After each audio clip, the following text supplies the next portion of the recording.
So we're going to look at these two pitches, and we're going to go through the whole checklist. We want to make sure that we are covering everything we talked about today. Okay, so the first thing we're going to look at is, are you getting to your highest point before we start seeing a reaction from your head? Yeah, I think we are. Right, we're not getting really past that point. Now our head starts to fall. This looks good. This is what we're talking about when it comes to posture. A lot of guys kind of dip. All right, and there's this thing. This is more for the parents. There's this thing called eccentric load. You've done push-ups before, right? Yeah. When that chest gets close to the ground and then it elevates back up, there's a spring action. You got that loaded already? So? It's not loaded. Oh, okay. But I'll be done. Sure. Well, Sure you had loaded? I have it. I didn't record it. You want me to? I can start over. Well, no, I just figured. Oh, no. You're talking about this? Yeah. Oh, yeah, but that doesn't matter for that. Oh, okay. It's already been imported? It's already been imported. Perfect.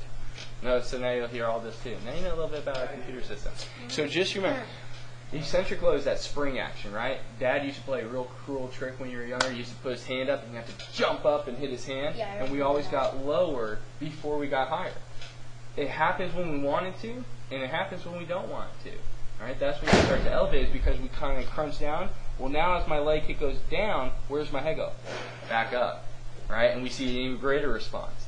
All right, so this looks pretty good. Every time I see someone, they also put their head down, I see them side arming. Yeah, it's that early out. You know, we start to rotate. That the reason we see that real classic side arm is a lot of times our head is moving away from our hand. We're adding distance from our hand to our head, and that's when we sling. When we have our head moving forward, we allow our elbow to get out in front, and we throw right to the side of our head. All right, so just what we talked about before, where should your foot land in relationship to your back foot? Right in the middle of those two lines. Right.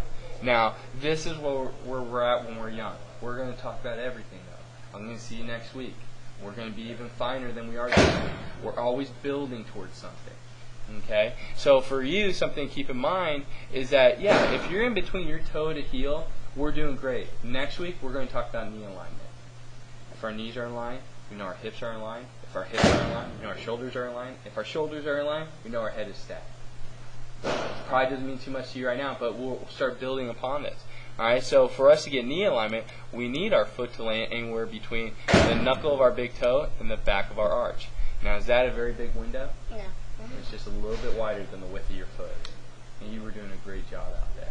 All right, but when we start to think about applying more force, right, we're trying to throw a fastball. We're trying to throw it hard. All right, that's when we start seeing some early rotation with our hips. So let's see. That is pretty good.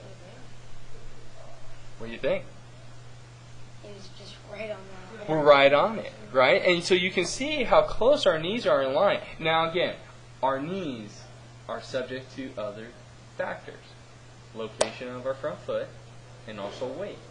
Now you know that you're right within that little window that we gave you. But your knees aren't in line. Why might your knees not be in line? Probably because I have my weight a little forward. Yeah. What are you noticing about your hips right now? That my front shoulders before my Well, your front shoulder is subject to your hips. So just remember, if you were to land right like that, where would you say your weight is? It's looking good, right? Can we see your back hip yet? No. Shoulders are still in line, but by the time that made me sidearm though. not what it's going to make you Like this. right. Where's your arm though right now? Do you have a nice L? Right? Are we seeing that ball right in line with your head?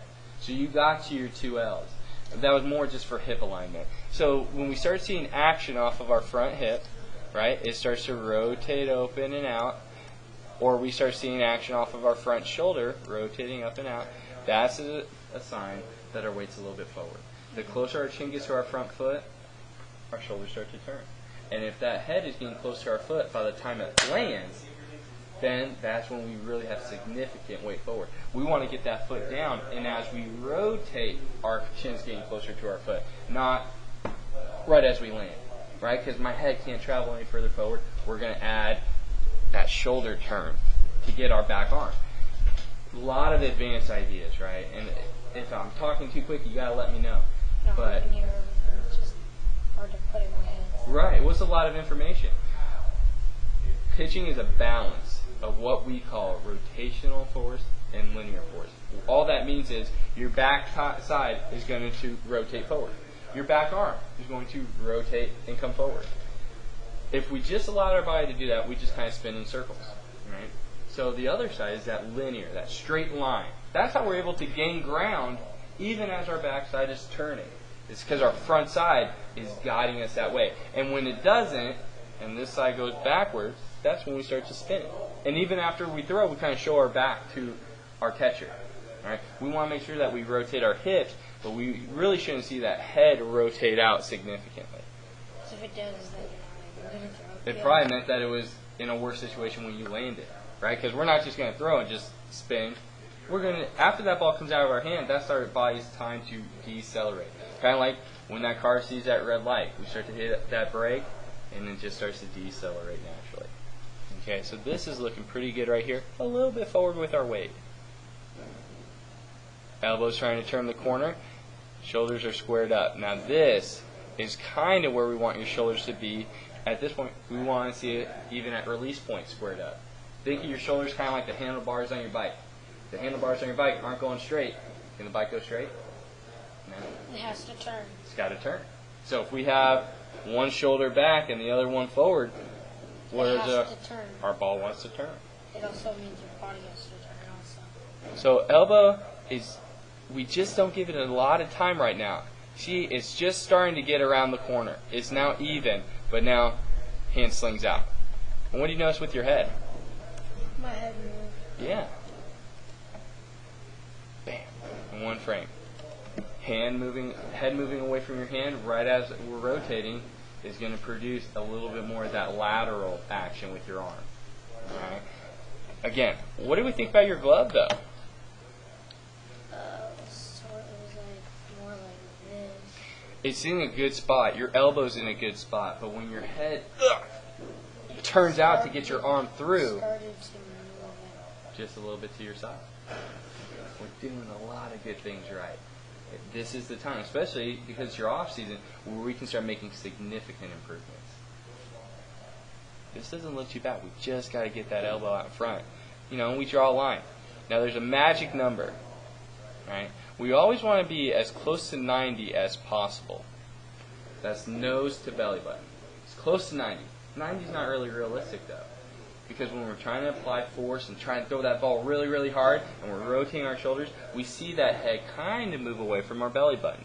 So if we're 75 degrees or better, we are doing amazing, and our ability to stay stacked is much improved. Okay, so we draw a line from your nose to your belly button. What about that? How are we doing? Pretty good. Now the only thing that kind of makes this number a little bit deceiving, I want to show you, you're doing a great job of staying stacked. Okay? Now we're looking at this from the front view. It is hard to tell. But would you say that at release point, your head is behind your lead foot or in front of your lead foot? What would you say? It's sort of in front. It's like there, but Yeah, and it's tough to see. What I'm talking about is, are you here at release point or are you here at release point? Which one do you a think? little bit more forward. We're actually a little bit behind. Okay, and we're starting to lift up. Alright, so when we start applying that toe pressure, that's what I was talking about today. The greater that force we have in that front foot, because as you know, you've been to the camps, our lead leg is our power leg. And when we firm up that landing, we get what we call front knee response. Or cool name for it is slingshot, which is we see as we travel forward, right as this knee gets to kind of the tongue of our shoe, it comes back, and that propels our hips forward, and that gets my chin out in front of my lead leg.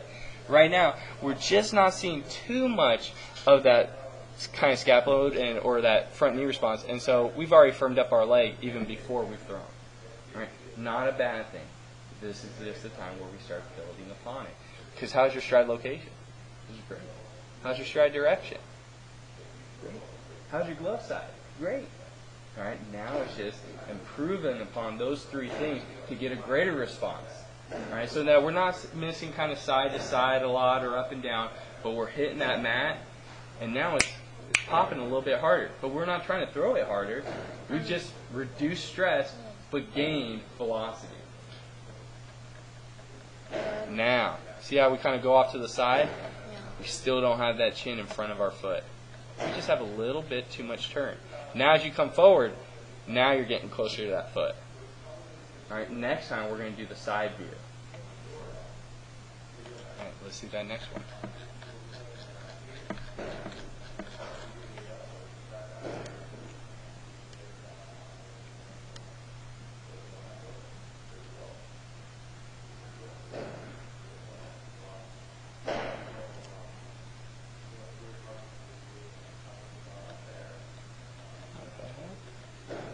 Head's looking good. Posture's looking good.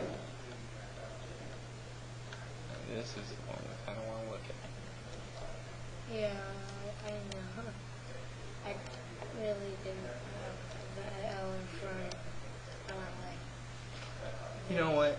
And this is perfect though, because like I said before, the biggest thing when you go from little league to high school ball, and you go from high school ball to college ball, you go from college ball to pro ball. You go just from the minor leagues to the big league.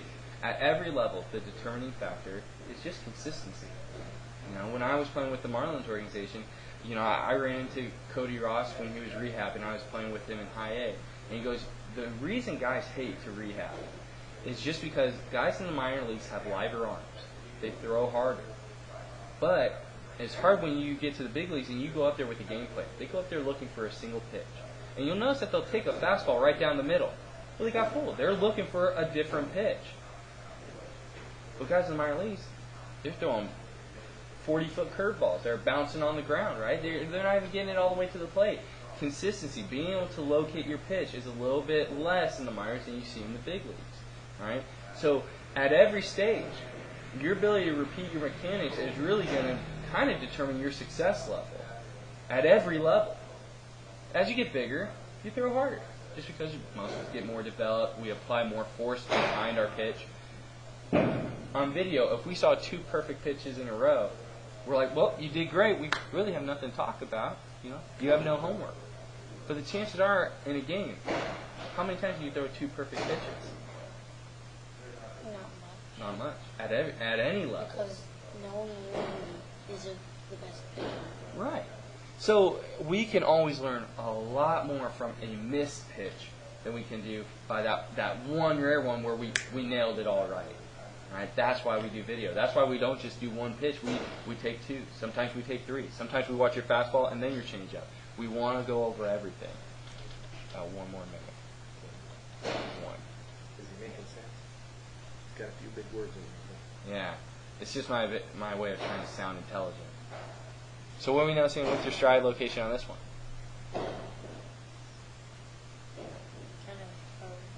Well, we only drew 2 lines this time, right? We talked about heel to toe. This time, we didn't draw in that middle one where we really want your foot to be. Knuckle of the big toe, back of the arch. So did we get inside that little window that we liked last time? No. We're heel to heel. This is when we start putting up some diagonals with our feet, with our knees, with our hips. So where do you think the ball wants to go? Diagonal to the... And where do we miss the most? To our extension side. That's what I'm saying. We can learn a lot more from this pitch and how your stride location really affects your pitch location. Okay? So when we're off, obviously, but I want you to watch this, all right? Because your ball is going exactly where it should go. Because you repeat your mechanics. All right? But if we're setting up a direction with our body, of course our ball's going to follow that same direction. So we notice that release point, elbow turns the corner this time, pretty good. We're just a little bit low. All right? Fingers on top. We can be right there, but you see the difference between down here and up here. That action right there can really reduce stress in the elbow. So where's your TPC sign going? Over there. And we notice that when you're throwing it, where's your head going? Over to the side. All right, so this is one of those pitches where if the foundation, that stride direction, stride location, or weight back, if those three things aren't in order, we know that your 2Ls look good. We know that your glove sight's looking pretty good, but they are affected by the direction of your lower body because everything goes right up the chain of command. Lower half sets the precedence. Upper half follows in order.